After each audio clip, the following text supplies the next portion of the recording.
Hello বন্ধুরা, তোমরা সবাই কেমন আছো? আশা করি তোমরা সবাই ভালো আছো, আমিও ভালো আছি, তোমরাও ভালো আছো। তো বন্ধুরা দেখো, আজকে আমি কিছু পনির কেটে নিয়েছি। তো দেখো, লম্বা লম্বা বড় বড় করে পনির কেটে নিয়েছি। আর দেখো, তার সাথে আলুও কেটে নিয়েছি, দেখো একটু বড় বড় করে। তার সাথে আছে দেখো টমেটো, একটা টমেটো 4 ভাগ করেছি, এই দেখো। তো আমি আজকে পনির কিভাবে রান্না করব তো তোমাদের দেখাবো। তো পনির পাতলা ঝোল খেতে খুবই সুন্দর লাগে, যদি তোমরা বাড়িতে এইভাবে রান্না করো খেতেও খুব ভালো লাগে, আর অনেকটা ভাতও তোমরা খেতে পারবে। তো যাই হোক, পনিরটা আজকে আমি কিভাবে রান্না করব তোমাদের দেখাবো। প্রথম থেকে লাস্ট তক রেসিপিটা দেখো, আশা করি তোমাদের খুব ভালো লাগবে। তো দেখো, কড়াই বসিয়ে দিয়েছি, কড়াইটা গরম হয়ে গেছে, তেলও দিয়ে দিয়েছি। এবার আমি তেলটা একটু গরম করে নেব। তেলটা একটু গরম করে নিলে যে কোনো জিনিস ভাজলে খুব সুন্দর তাড়াতাড়ি উঠে যায়, এই জন্য আমি একটু খুন্তি দিয়ে একটু নেড়ে নিচ্ছি। তেলটা গরম হয়ে গেলে বন্ধুরা, আমি পনিরগুলো কেটে রেখেছি, সেই পনিরগুলো একটু ভেজে নেব তেলের উপরে। তেলটা গরম হয়ে গেছে, এবার দেখো পনির মধ্যে সামান্য একটু লবণ আর সামান্য একটু হলদির গুঁড়ো দিয়ে পনিরগুলোকে মেখে আমি ভেজে নেব। তো লবণ হলুদ দেওয়া হয়ে গেছে, এবার পনির গায়ে একটু লবণ হলুদ মাখিয়ে সব পনিরগুলো আমি ভেজে নেব। তো দেখো, পনিরগুলো দিয়ে দিচ্ছি, পনিরগুলো এক এক করে সব ভেজে নেব। তো বন্ধুরা, তোমরা যদি বাড়িতে এইভাবে পনির পাতলা ঝোল করো খেতেও খুব সুন্দর লাগে। বেশি মশলা দেব না, মশলা একদমই কম, তো খেতে খুব স্বাদ লাগবে তোমাদের। তো দেখো, তেলের পরে দেখো এক পিঠটা কোনো রকম একটু নেড়ে চেড়ে নেব। এই দেখো, এক পিঠটা হয়ে গেছে, পরের পিঠটা আমি উল্টে দিচ্ছি। পনির বেশি ভাজলে খেতে ভালো লাগে না, পুরো একদম সিটা ভাব হয়ে যায়। এই জন্য পনিরটা সবসময় যদি আপনারা অল্প ভেজে রান্না করেন খেতেও খুব সুন্দর লাগে, আর মুখে দিলে পুরো গলে যায়। এই জন্য পনিরটা সবসময়ের জন্য যদি আপনারা অল্প করে ভেজে নেন খেতেও স্বাদ লাগবে। তো দেখো, এবার আমি পনিরগুলো সব তেলের থেকে উঠিয়ে নেব, আর আমি ভাজবো না। ততক্ষণ বন্ধুরা উঠিয়ে নিচ্ছি। এবার দেখো, যে তেলটা আছে সেই তেলের মধ্যে আমি এবার সোমবার দিয়ে দেবো। সোমবারে আছে জায়গায় জিরে আর শুকনো লঙ্কা সোমবার দেব। তো জিরে আর দুটো শুকনো লঙ্কা নিয়ে নিয়েছি, এবার এগুলো একটু লাল লাল করে ভেজে নেব তেলের মধ্যে।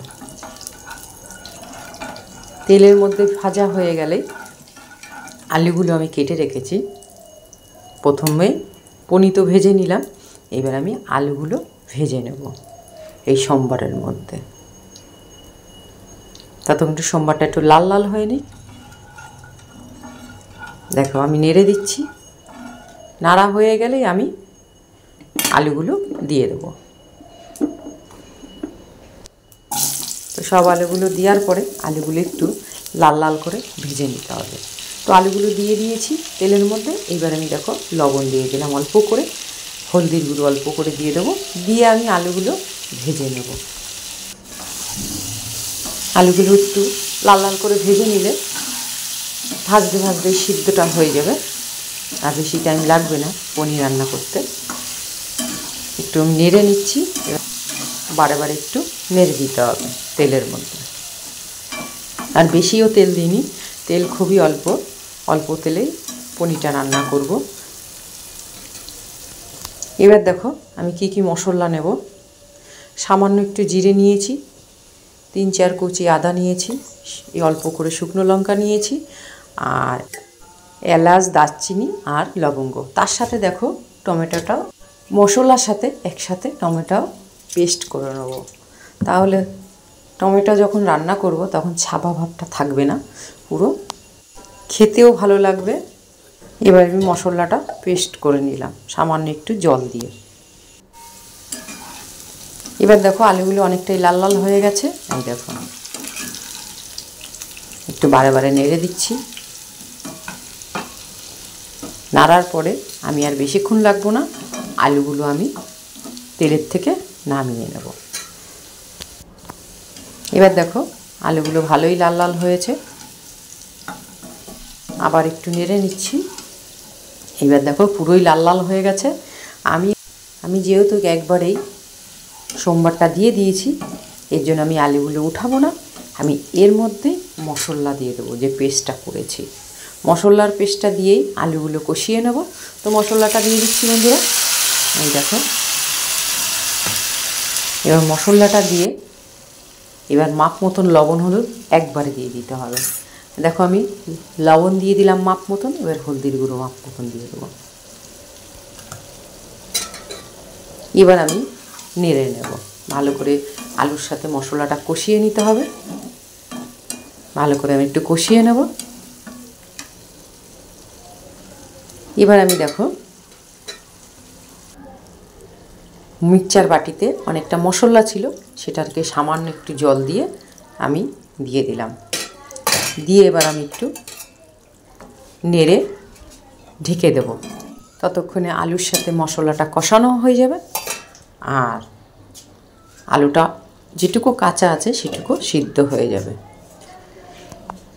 তো বন্ধুরা আমি 2 মিনিট পরে আবার ঢাকনিটা খুলে নেব। ঢাকনিটা খুলে আবার একটু নেড়ে নেব। তো দেখো বন্ধুরা আমি ঢাকনিটা খুলে নিচ্ছি। দেখো অনেকটাই মশলা কষানো হয়ে গেছে, আর দেখো উপরে দেখো তেলটাও ভেসে উঠেছে। এই দেখো একটু নেড়ে নিচ্ছি। নাড়ার পরে এবারে আমি মশলা যেহেতু কষিয়ে নিচ্ছি, তার মধ্যে অল্প করে চিনি দিয়ে দেবো। চিনিটা একটু দিলে স্বাদ লাগবে, পনিরটা আরও বেশি খেতে। চিনি দিয়ে দিলাম।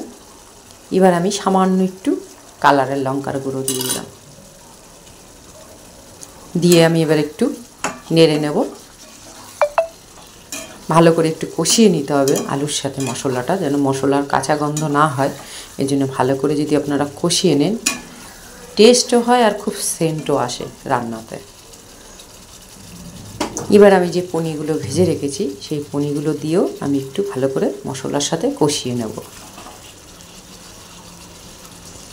তো বন্ধুরা নিরামিষের দিন যদি এইভাবে নিরামিষ পনির তরকারি করো, তো এই একরকম তরকারি দিয়েই তোমাদের ভাত খাওয়া হয়ে যাবে, আর কিছু লাগবে না আর কিছু।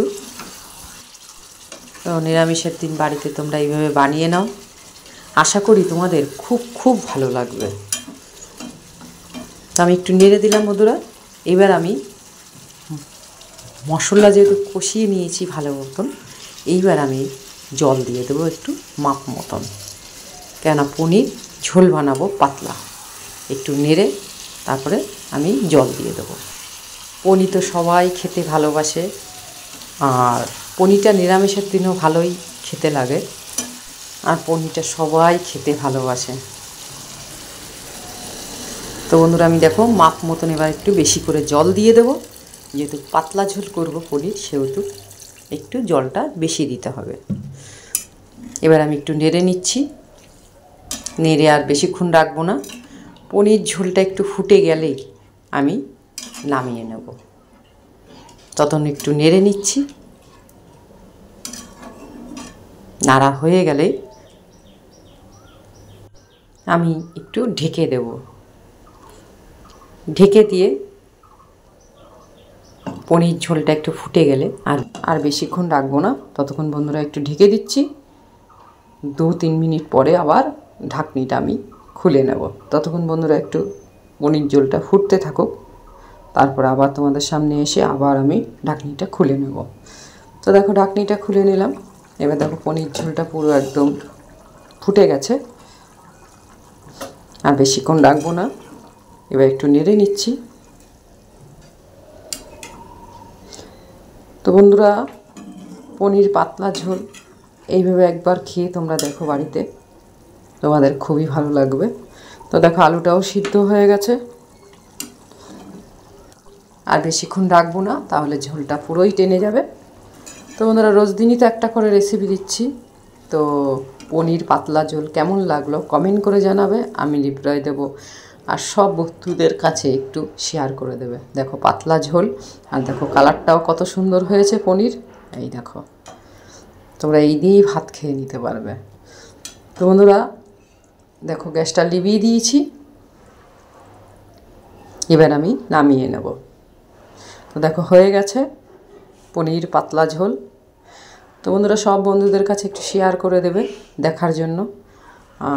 তোমরা ভালো থাকবে, সুস্থ থাকবে, আবার কালকে তোমাদের সামনে আসব। তো বন্ধুরা, আজকে আমি এখানেই রাখছি।